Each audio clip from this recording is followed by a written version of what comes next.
In the submission process, the next logical step would be a peer review of some sort of the manuscripts or abstracts that were just submitted.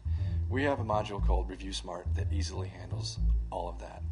Talk about a time saver, because earlier when we had talked about collecting manuscripts, the old-fashioned way by actually getting them in the mail, having copies, coming to your office, well, that was just one step. And of course, the next step for you guys would have to be send them out to the reviewer pool, the reviewer groups, through the mail, through FedEx, through whatever, corresponding with them, tracking that correspondence, and figuring out the entire review process manually was a nightmare. But now it's more easily handled right through the website itself. We can track the correspondence to and from the reviewer pool, the online forms, the reviewer forms, which are customized to any way you would like them for your own organization very easily. Some reviewers and some people in general just don't want to sit in front of their computer and read a bunch of manuscripts and then go do their reviewer comments, right there and then. They might want to batch download all of their reviewer pool that they have. They've got 1, 2, 20, files that they may have. They can batch download all of them right to their own computer, save those files, throw them over to their laptop, take them with them on the plane, on the train, on the commute home, or at home, wherever they are.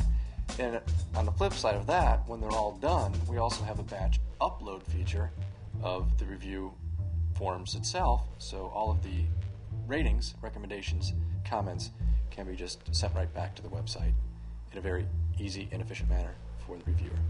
One other neat feature on the back side too is when we talk about email functionality.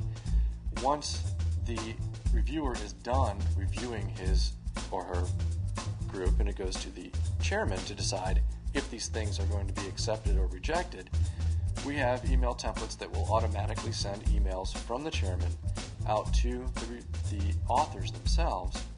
If they've been accepted or rejected, they can include whatever comments that you've put in there on the review or not.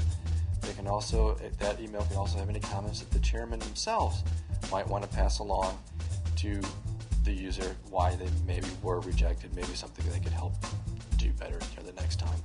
And those emails are also easily configured and turned on or off, because in many cases you may not want to send out the acceptance and rejection emails as they're being accepted and rejected, but you may want them to go out in a group on a certain date. So all the accepted emails go out today, all the rejected emails go out right after that, and your whole pool of authors is notified at the same time. Once all the reviews are complete, the chairman at this point in time will go through and read all of the comments that the reviewers have put in there, the ratings and recommendations, and this is where they would make their acceptance or rejection decision. But before they do that, should they want to send the paper back to the author to have them make a revision, the author would re-upload their paper. It would go directly to the chair for a final approval or rejection at that point, all while the system does track all of that through its statuses and keeps a history of where that paper has been.